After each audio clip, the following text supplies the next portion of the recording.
अब तक तो घर पहुंच चुका होगा, अब तक तो उसने खाना खा लिया होगा, अब तक तो सब सो गए होंगे, अब तक तो उसने अपना काम खत्म कर लिया होगा। तो ऐसे सेंटेंसेस डेली बोलचाल में बहुत ज्यादा यूज किए जाते हैं। तो आज हम सीखने वाले हैं ऐसे ही सेंटेंसेस की इंग्लिश। इनका इंग्लिश में क्या स्ट्रक्चर है आज हम सीखेंगे। तो hello students, welcome to the channel let's learn English. तो चलिए सीखते हैं ऐसे सेंटेंसेस को इंग्लिश में कैसे बोलेंगे। तो देखिए इनका स्ट्रक्चर बहुत ही इजी है।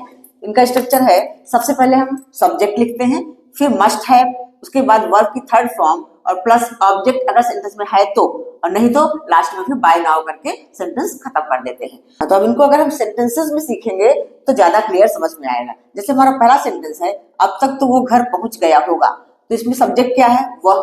तो सबसे पहले हम लिखेंगे ही मस्ट हैव, फिर वर्ब की थर्ड फॉर्म पहुंच गया होगा तो रीच्ड होम, यहाँ पे ऑब्जेक्ट होम है तो he must have reached home by now.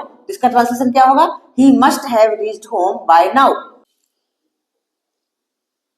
He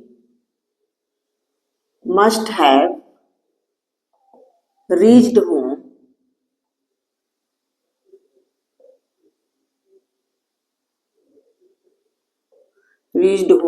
by now।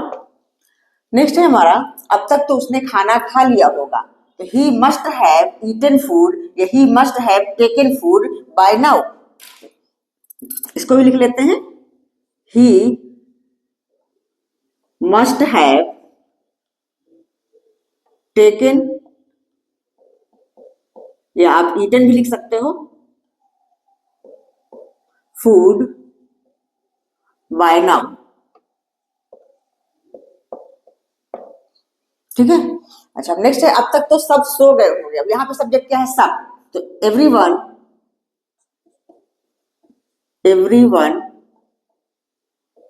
must have slept। Sleep का third form slept by now। Everyone must have slept by now। अब यहाँ देखो slept के बाद ऑब्जेक्ट नहीं है, इसलिए हम वर्ब की थर्ड फॉर्म के बाद सीधा by now लगा देंगे। नेक्स्ट हमारा, अब तक तो उसने अपना काम खत्म कर दिया होगा। तो यहाँ उसने, यहाँ भी हमारा सब्जेक्ट है ही, तो ही must have finished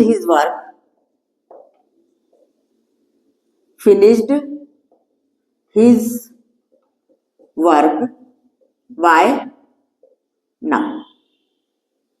ठीक है। नेक्स्ट है, अब तक तो वे बाजार जा चुके होंगे। तो यहाँ पे हमारा सब्जेक्ट वे है, that means they must have, जा चुके होंगे तो गॉन, यहाँ गो का थर्ड फॉर्म आ जाएगा gone, must have gone to the market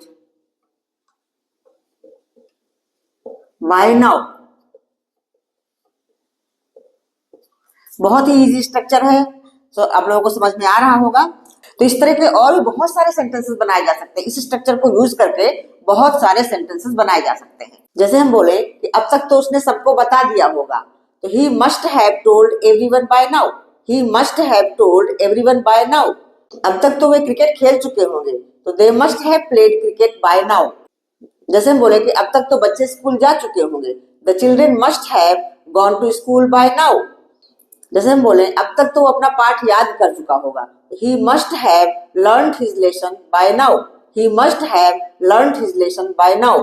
तो इस स्ट्रक्चर को यूज करके बहुत सारे सेंटेंसेस बनाए जा सकते हैं। तो आई होप आप लोगों को स्ट्रक्चर समझ में आया होगा और वीडियो अच्छा लगा होगा। अगर वीडियो अच्छा लगा है तो लाइक करिए, शेयर करिए, और अब तक सब्सक्राइब ना किया हो तो सब्सक्राइब कर लीजिए। फिर मिलती हूँ नेक्स्ट वीडियो में और अच्छे अच्छे सेंटेंस के साथ। तब तक के लिए बाय बाय।